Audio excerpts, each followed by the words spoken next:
এই গদিতে মোদি থাকবে না।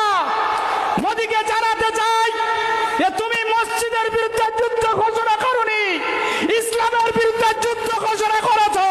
শুধু ইসলামের বিরুদ্ধে যুদ্ধ ঘোষণা করনি, সংবিধানের বিরুদ্ধে যুদ্ধ ঘোষণা করেছো। শুধু সংবিধান নয়, শাহের নমরুদ যেরকম আল্লাহর বিরুদ্ধে যুদ্ধ ঘোষণা করেছিল, অমিত শাহ, নরেন্দ্র মোদী আল্লাহর বিরুদ্ধে যুদ্ধ ঘোষণা হয়েছে।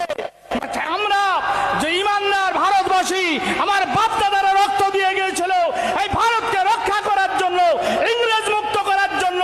দুঃখের বিষয়, ইংরেজের চামচা নরেন্দ্র মোদী, অমিত শাহ গদিতে বসে সেই স্বাধীনতা সংগ্রামীদের ইতিহাস ভুলিয়ে দিয়ে দেশ দখল করতে চায়। এটা কোনোদিন হবে না। যে এই মসজিদ বাঁচানোর জন্য আমরা রক্ত দেবো, আর এই রক্ত এক ফোঁটা ভারতে পড়বে তো এক বইয়ের মধ্যে এই রক্তর মধ্যে দিয়ে নেতাজি সুভাষচন্দ্র তৈরি হবে, আমার মহাত্মা গান্ধী তৈরি হবে, আমার মাওলানা আবুল কালাম আজাদ তৈরি হবে, আমার হোসেন আহমদ মাদানি তৈরি হবে, আমার অলিতে গলিতে যুদ্ধ ঘোষণা হবে।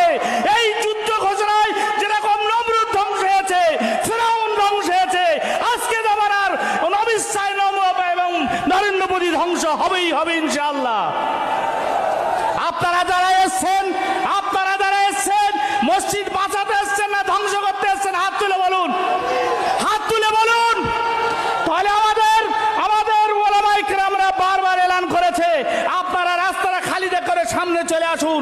ঠান্ডায় বসে মসজিদ বাঁচবে না, ঠান্ডা ছায়ায় বসে নরেন্দ্র মোদীর সাথে লড়াই করা যাবে না, অমিত শাহের হাত থেকে লড়াই করা যাবে না।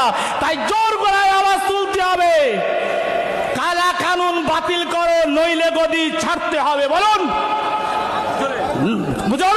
বলেন, যত আওয়াজ দিল্লি যারা পৌঁছে যায়, অমিত শাহের কালা কানুন বাতিল করো, বাতিল করো, অমিত শাহের কালা কানুন বাতিল করো, বাতিল করো, বাতিল করো, নইলে গদি ছাড়তে হবে, ছাড়তে হবে, ছাড়তে হবে। সেই জন্য অশেষ ধন্যবাদ জানিয়ে এই সভা শেষ পর্যন্ত আমরা থাকবো।